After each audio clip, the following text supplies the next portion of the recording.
Sonic & Knuckles is the second 48-page special in the overall Archie Sonic line and the first special to be a game adaptation. Sort of. This is a sequel to Sonic issue 13, and like that one, there are elements from the game that appear here, but it's essentially an original story. For those who care about continuity, it comes between Sonic issue 25 and issue 26. I've got a lot to talk about, so let's get started.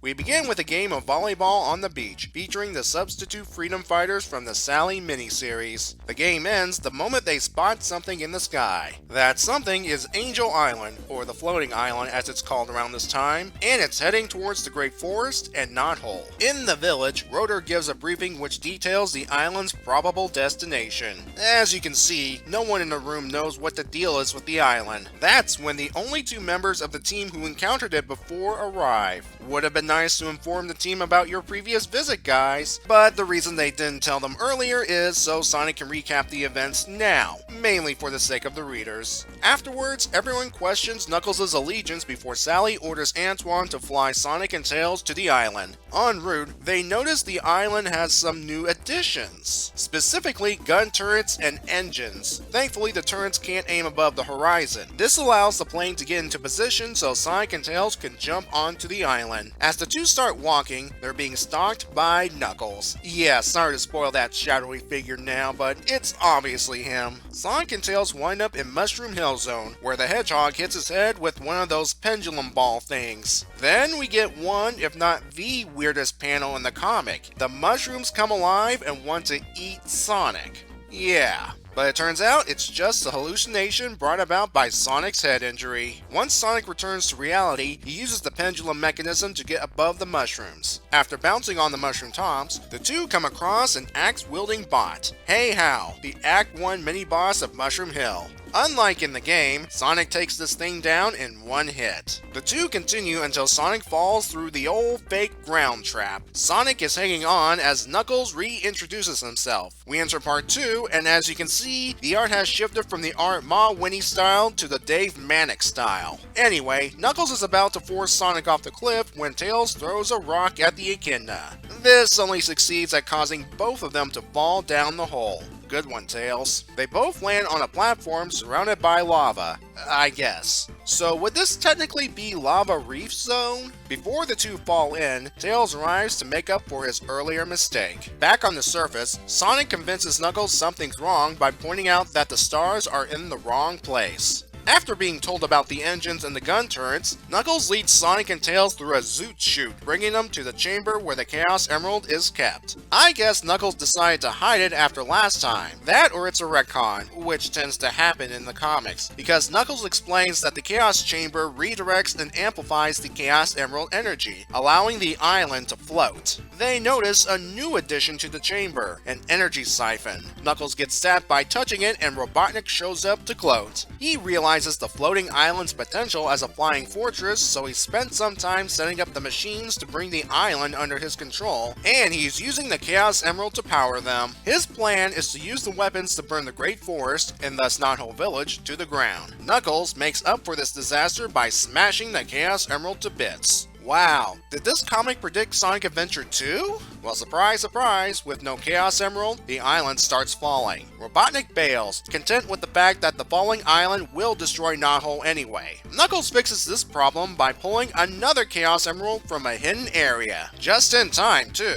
However, Knuckles reveals that the emerald he smashed was a fake. He'd somehow made the switch without anyone noticing. Oh my, they did predict Sonic Adventure 2. Sonic presents an offer for Knuckles to join the Freedom Fighters, even allowing him to park the island right here. Yeah, that's a great idea, Sonic. Having the island nearby would sure make it an easy target for Robotnik. Thankfully, Knuckles declines due to his responsibility to the island, and once again, they depart on respectable terms. Sonic tells the team that once Knuckles and the island get back on track, he'll get rid of all the machinery. Sonic doubts Knuckles will join the Freedom Fighters, and the main story ends with them staring at the island, complete with a red outline of Knuckles that's clearly Spaz's handiwork. Please note that I said this is the main story. The next two stories focus more on these responsibilities Knuckles goes through. The first one has Knuckles investigating some kind of explosion on the beach, or Sandopolis zone given the pyramid, only to find a crater. He spots footprints leading to a palm tree and shrubbery. There is someone there given the shadowy hand. When Knuckles tries to ambush it, there's nothing. He figures the mysterious being is heading towards some Sandopolis ruins, and he comes to the conclusion, based on how fast it's moving, that he's dealing with Sonic. Wait, hold on. I thought they parted on decent terms last story. Anyway, the mysterious figure messes with Knuckles by dropping rocks on him. Oh, the echidna is fine, by the way. After encountering an axe trap, Knuckles discovers a door, thinking the figure went through it. Instead, it's a room filled with multicolored rectangles on the wall. Oh, and there's some comment about his father not showing him everything on the island before disappearing or something. No time to ponder that. There's a sandfall he has to handle. He goes up it to safety, only to come across another wall. Yeah, I agree, Knuckles. I'm done with this place. He chases the footprints until he reaches the edge of the island. Again, thinking it's Sonic, he says good riddance. However, not too far off is the mysterious figure saying he's not done teaching Knuckles. The last short story starts with Knuckles coming across a young kangaroo who's looking for its mom, so Knuckles decides to help.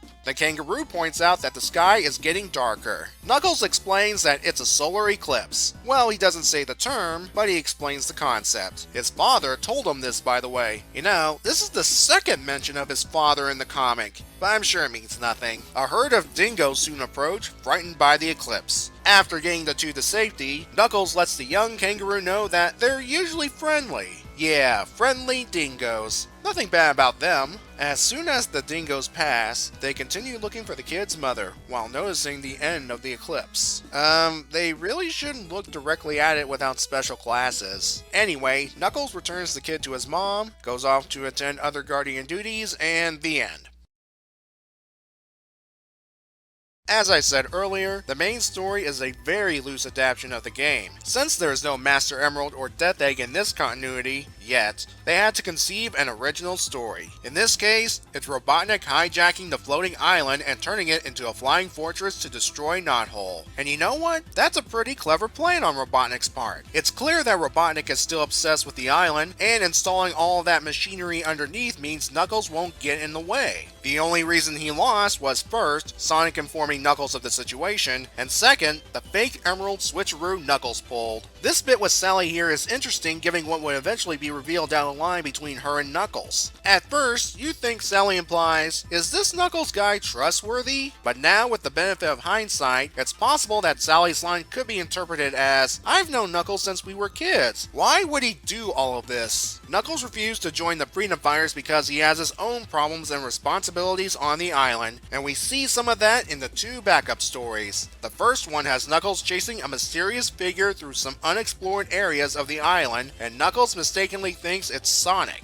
Nope, the mysterious figure who's going to school Knuckles will be revealed down the line. And someone in the comments will go ahead and spoil it. The second story shows a typical day in the life for Knuckles, and it also shows that there are other sapient beings on the island. I guess Sonic's comment on how Knuckles being alone wasn't entirely true. In his defense, in the two times Sonic and Tails visited the island, they only encountered Knuckles. They haven't run into any other sapient species up there. You know, the phrase could also work in terms of Knuckles having help protecting the island. Yeah, right, like Knuckles is ever going to have a team of his own. As for why the floating island is populated by critters found in, say, Australia, that's another thing that will be revealed down the line. And again, I can see someone spoiling it in the comments below. The Sonic and Knuckles special gets an overall score of 6 out of 10. What drags it down are the two backup stories from a technical standpoint. While Ken Penders was involved in all three stories, the presence of co-writer Mike Kantarovich in the first one made it relatable. Ken Penders' solo work has the characters sound like they're reading off the pages of a script, and being too cliche and textbooky at times. The art for the two stories doesn't help. Ken Penders himself did the art for the first backup story, and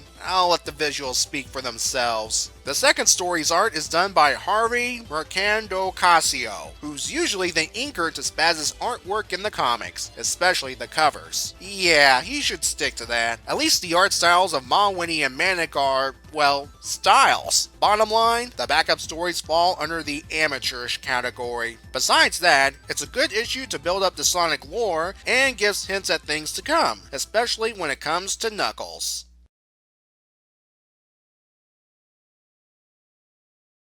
Wow, look how deep Robotnik's machinery dug into the island. Good thing it's just dirt and not any other secret areas besides the Chaos Chamber.